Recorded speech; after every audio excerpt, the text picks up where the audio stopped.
Hey សួស្តីអ្នកទាំងអស់គ្នាខ្ញុំបាទចនស័យហើយនេះគឺជា OPPO F11 Pro ជា smartphone លំដាប់ថវិកាចំនួនថ្មីមួយទៀតនៅក្នុងខ្សែស្រឡាយ F អញ្ចឹងបើតាមយើងដឹងតាំងពីតូចគឺគេរាប់លេខចាប់ពី1 2 3 4 5ដល់9 10ត្រូវអត់តែ OPPO រាប់លេខផ្សេងគេលេងពី F1 F3 F5 F7 F9 និងផ្លោះដល់ F11 តែម្ដងវាមិនចម្លែកទេនៅពេលដែលអ្នករៀនពូកែពេកអ្នកត្រូវតែផ្លោះថ្នាក់អញ្ចឹងហើយ OPPO ធ្វើបានល្អមែនទែនទៅលើ F series នេះវាមានប្រជាប្រិយភាពខ្លាំងជាងគេបំផុតនៅក្នុងចំណោម smartphone OPPO ផ្សេងទៀតវាផ្ដោតលើតម្លៃរូបរាងនិងសមត្ថភាពហើយបែបនេះហើយទើបវានៅតែឈរលើភ្នំបានយ៉ាងមាំជាមួយ smartphone លំដាប់ថវិកាផ្សេងទៀតរបស់ Huawei Samsung និង Vivo ហើយ F11 Pro នៅតែបង្ហាញកាន់តែច្បាស់ថាខ្លួននៅតែអាចផលិត smartphone រចនាបថថ្មីបំពាក់បច្ចេកវិទ្យាថ្មីកាមេរ៉ាល្អជាមួយតម្លៃត្រឹម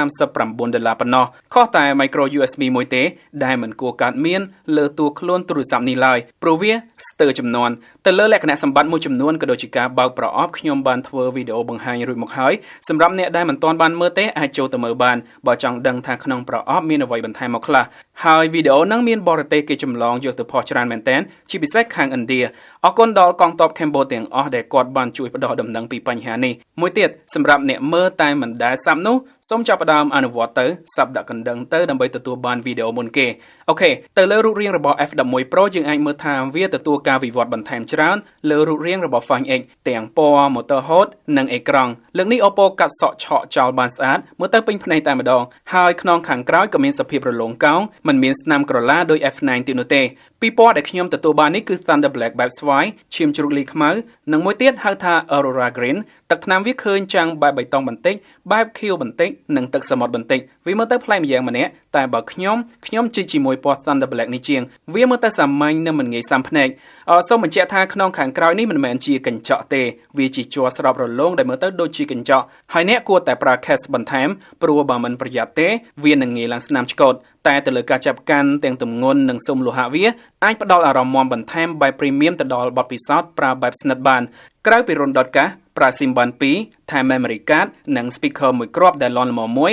F11 Pro ក៏មានមុខងារថ្លៃមួយទៀតដែរដូចយើងដឹងហើយគឺកាមេរ៉ាដែលងើបចេញពីតួខ្លួនវាផ្ទុក lens មួយគ្រាប់សម្រាប់ថត selfie ល្បឿននៃការងើបចេញលឿនល្មមទាន់តម្រូវការនៅពេលដែលយើងឆ្លាស់ទៅមកវានឹងដេកទៅវិញនៅពេលដែលយើងមិនត្រូវការហើយក្រៅពី sensor scan ម្រាមដៃដោះសោបានយ៉ាងលឿននៅខាងក្រោយកាមេរ៉ាខាងមុខនេះក៏ដើរតួបន្ថែមជាមុខងារ scan មុខផងដែរយើងក៏កត់សម្គាល់ថាល្បឿនងើបចេញមានសភាពលឿនជាងពេលប្រើមុខងារ selfie ដោយវាងើបចេញលឿន scan មុខមួយឆ្វាច់ដេកចូលទៅវិញភ្លាម coolដោយសារការប្រើ motor hood នេះហើយទើបបើកផ្លូវឲ្យទូរស័ព្ទនេះទទួលបានផ្ទៃបង្ហាញទូលាយដល់ 90% ដោយគ្មានឆក់និងមានទំហំធំជាងមុនដល់ 6.53 អ៊ីងវានៅតែជាអេក្រង់ IPS LCD ជាមួយកម្រិតបង្ហាញ Full HD+ ដដែលពណ៌នៅតែបង្ហាញបានស្រស់មានកម្រិតម៉ត់គ្រប់គ្រាន់ក្នុងការលេងហ្គេមនិងមើលវីដេអូវាជាបន្ទះបង្ហាញល្អមួយហើយពន្លឺក៏ផ្ដល់បានភ្លឺដែរតែបើបាន AMOLED វានឹងកាន់តែប្រសើរOPPO ស៊េរីក្រោយបើសិនជាអាច F13 ឬ F ចំនួនក្រោយហ្នឹងគួរតែគិតគូរអាប់ដេតទៅព្រោះអេក្រង់ AMOLED ឥឡូវក៏ធ្លាក់ថោកជាងមុនច្រើនដែរខ្ញុំគ្រាន់តែនិយាយទេ F11 Pro រត់ដោយ Android Pie លើ ColorOS 6 ចំនួនថ្មីនៅវីដេអូមុនខ្ញុំក៏បានប្រាប់អ្នកទាំងអស់គ្នាដែរថាខ្ញុំចូលចិត្តវាច្រើនវាកែបន្ថែមលើផ្នែក UI កាន់តែមានភាពចាស់ទុំជាងមុនដំណើរការក៏មានស្ថិរភាពល្អហើយមុខងារ Game Mode និង Smart Sidebar OPPO នៅតែដាក់បន្តឲ្យប្រើជាមួយការកែប្រែបន្ថែមថ្មីផងដែរF11 Pro ឡើង chip Helio P70 ចំនួនថ្មីទំហំ12 nanometer ដដែលវារត់លើល្បឿន 2.1 GHz RAM 6 GB ជាមួយទំហំផ្ទុក64 GB អញ្ចឹង chip P70 នេះមិនមែនជាការ upgrade ធំទេ GPU វានៅតែដដែល Mali G72 និយាយរួម CPU វាលើ P60 តែ 100 MHz ប៉ុណ្ណោះបើយើងមើលលើ benchmark វាឡើងដល់ 147,416 លើ F9 លើបន្ទុក F9 លើកមុន 137,591 ដោយសារវាទទួលបានមុខងារជំនួយបន្ថែម Hyperboost ថ្មីដែលជួយកំណត់បង្កើនល្បឿនលើដំណើរការកម្មវិធីនិងហ្គេមជាច្រើននៅពេលនេះការប្រើទូទៅធ្វើបានប្រសើរលើកម្មវិធីចាំបាច់ភាគច្រើនដោយសារ OS វាថ្មីស្រាប់ផងដូចនេះវាជួយបង្កើនល្បឿននិងបទពិសោធន៍ប្រើដែរចំណែក game យើងអាចដឹងពីភាពខុសគ្នា PUBG លេងកម្រិត high បានល្អនិងទទួលបាន frame rate ថេរក្រនបា Real Rule យើងក៏អាចទាញបានផុតដល់ excellent setting បើត្រូវការ frame ធ្លាក់បន្តិចនៅចំណុចខ្លះឬពេលឡើងកម្ដៅ តែ setting ល្អបំផុតគឺ high វាមិនក្តៅនិងប្រើថ្មតិចបើនិយាយពីថ្ម F11 Pro ឡើងដល់ 4000 mAh ធំជាងមុនងាយស្រួលអូសផុតមួយថ្ងៃបានយ៉ាងងាយសម្រាប់អ្នកប្រើបែបការងារទូទៅខ្ញុំប្រើលើ PUBG YouTube កម្មវិធីជាច្រើនទៀតក្នុងមួយថ្ងៃជាងវានៅសល់ទឹក 14% បន្ថែមប៉ុន្នេះគឺស្ថិតនៅស្តង់ដារពណ៌បៃតងរបស់ខ្ញុំហើយចំណែកល្បឿនសាកថ្មក៏បញ្ចូលលឿនដែរ OPPO បោះក្បាលឆ្នាំងសាក support 20W ឲ្យមកស្រាប់ជាមួយ VOOC 3.0 ដោយនេះវាអាចសាកពី0ដល់ពេញចំណាយពេល80នាទីប៉ុណ្ណោះកាមេរ៉ា48 megapixel របស់ F11 Pro ប្រើ sensor bright GM1 របស់ Samsung ដែលយើងធ្លាប់ឃើញមានលើ smartphone មួយចំនួនចេញចំនួនក្រោយនេះវាប្រើបច្ចេកវិទ្យា Quad Layer ដែលមានជំនួយពី software ដើម្បីច្របាច់បញ្ចូល4 pixel ឲ្យក្លាយជាមួយដើម្បីផលិតរូបភាព12 megapixel ដែលមានស្នាមអុចតិចពន្លឺល្អនិងផ្ដោតសាច់ម៉ត់និយាយរួមវាមិនខុសគ្នាពី pixel binding ដែលខ្ញុំបាននិយាយនៅក្នុងវីដេអូ Redmi Note 7 ទេហើយវាក៏មានទំហំ5 megapixel មួយគ្រាប់ទៀតជា depth sensor សម្រាប់ផលិតរូបភាព portrait ចំណែកមួយគ្រាប់16 megapixel ខាងមុខធ្លាក់ទំហំតូចជាង F9 ពី25 megapixel តែពណ៌រូបភាពនៅតែឲ្យបានស្រស់កម្រិតសាច់ម៉ត់ល្អនិងអាចកាត់ត្រេបានយ៉ាងល្អផងដែរនេះអាចថាជាការវិវត្តដ៏ប្រសើរមួយតង់ទៀតរបស់ត្រកូល F ទៅលើសមត្ថភាពកាមេរ៉ាភ្លោះក្រោយវាមិនដល់ថ្នាក់ខ្លាំងកប់ពេកទេតែប៉ុននេះគឺស្ថិតនៅក្នុងកម្រិតសមរម្យបំផុតមួយហើយសម្រាប់តម្លៃ$300នេះការថត portrait កាត់ត្រេបានល្អមែនទែនទោះជាផ្ទៃខាងក្រៅរាងស្មុគស្មាញខ្លាំងវាក៏ថតបានទូលាយមិនណែនពេកដោយកាមេរ៉ាដទៃដែលប្រើ lens telephoto ជំនួយឡើយសាច់ម៉ត់ក៏ផ្ដល់បានពេញមិនជ្រុះស្នាមរលោងច្រើននៅលើផ្ទៃស្បែកបើទោះជាវាមានមុខងារជំនួយសម្រស់ភ្ជាប់មកស្រាប់ក៏ដោយតែគួរឲ្យសោកស្ដាយដែរដោយវាមិនមានមុខងារ portrait lining និងធ្វើឲ្យឡើងម៉ត់បន្តិចនៅលើសាច់មុខកូនក្មេងពេលយប់ក៏ធ្វើបានគួរឲ្យសរសើរដែរធ្វើឲ្យបើរូបភាពឃើញរាងស្រាលបន្តិចមែនតែក្របអុចបំបត្តិបានល្អនិងកាត់ត្រេផុសបានដាច់ជាងចំនួនមុនច្រើនតែលើការថតធម្មតាយើងមិនចាំបាច់ប្រើទំហំ48 megapixel ទេព្រោះវាមិនមានភាពខុសគ្នាគួរឲ្យកត់សម្គាល់ឡើយហើយការតេស្តរបស់ខ្ញុំរូបភាពថតបែបអូតូទំហំ12 megapixel ធ្វើបានល្អស្រាប់ថែមទាំងមិនចាំបាច់បើក AI ជំនួយបន្ថែមក៏បានបើមិនចង់ឲ្យពណ៌ឡើងដិតខ្លាំងប្លង់ជាច្រើនដែលខ្ញុំបានថតមិនធ្វើឲ្យយើងស្ដាយលុយ3សន្លឹកដែលបានជះលើវាទេនៅខាងក្រៅរូបភាពផ្ដោតសាច់ម៉ត់ពេញពណ៌ឲ្យបានដិតស្រស់ទាំង dynamic range ក៏មានកម្រិតខ្ពស់ល្អដែរគ្រាន់តែប្លង់ខ្លះកម្រិតខ្មៅរៀងឡើងលើបន្តិចវាតម្រូវឲ្យយើងប៉ះកំណត់ឲ្យត្រូវចំណុចដែលចង់ focus យកវាក៏អាច zoom បាន2ដងដែរតែការ zoom គឺធ្វើឡើងដោយបែប digital ដោយនេះរូបភាពរៀងជ្រុះ detail ច្រើនព្រោះវាគ្រាន់តែដូចយើងធ្វើការក្រប់ចេញពីរូបភាពដើមចឹងដែរចំណុចដែលគួរឲ្យចាប់អារម្មណ៍បំផុតនោះគឺ F11 Pro ត្រូវត្រង់ប្លង់ពេលយប់បានល្អមែនទែនវាមិនកប់ទេតែពិតជាល្អហើយសម្រាប់ smartphone លំដាប់មធ្យមបែបនេះវាធ្វើបានប្រសើរជា smartphone តម្លៃថ្លៃមួយចំនួនទៀតផងនោះក៏ដោយសារតែមុខងារ Ultra Night Mode របស់វានេះឯង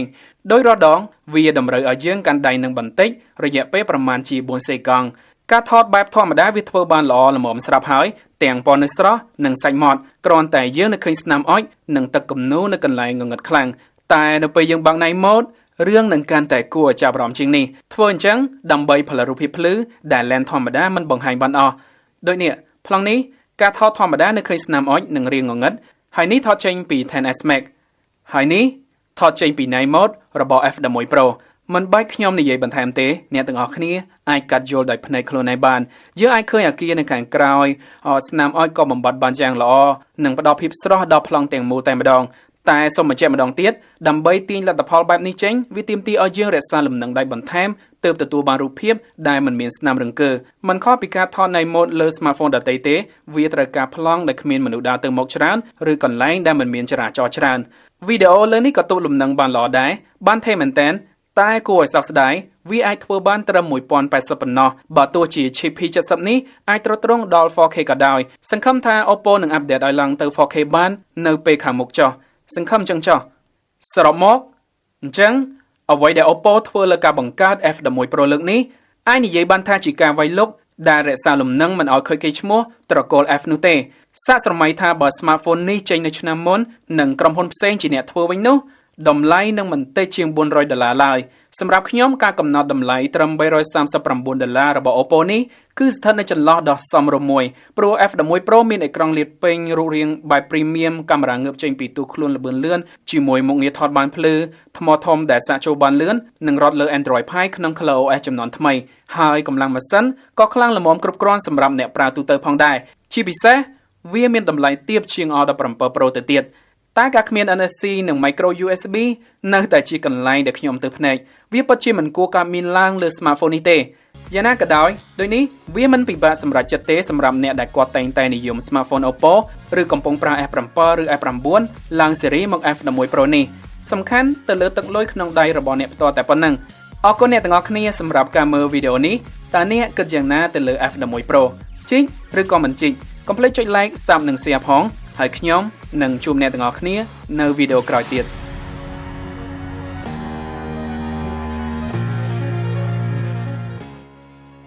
ជោគជ័យពីមុខជំនួញជាអ្វីដែលខ្ញុំទទួលបានហើយខ្ញុំកាន់តែទទួលវាបន្ថែមទៀតសម្រាប់ការរស់នៅរបស់គ្រួសារខ្ញុំដែលកាន់តែជោគជ័យ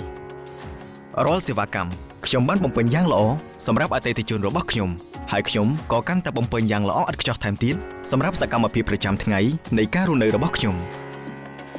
គ្រប់កលៈទេសៈគឺសុទ្ធតែជាសុភមង្គលការរស់នៅដ៏ប្រសើរដែលគ្មានទីបញ្ចប់ចាប់ផ្ដើមទទួលយកការរស់នៅជាមួយភាពជោគជ័យក្នុងវេលាភ្លោះម៉ូដថ្មីរបស់បរិយពេញហួតធ្វើឲ្យជីវិតលោកអ្នកកាន់តែមានន័យ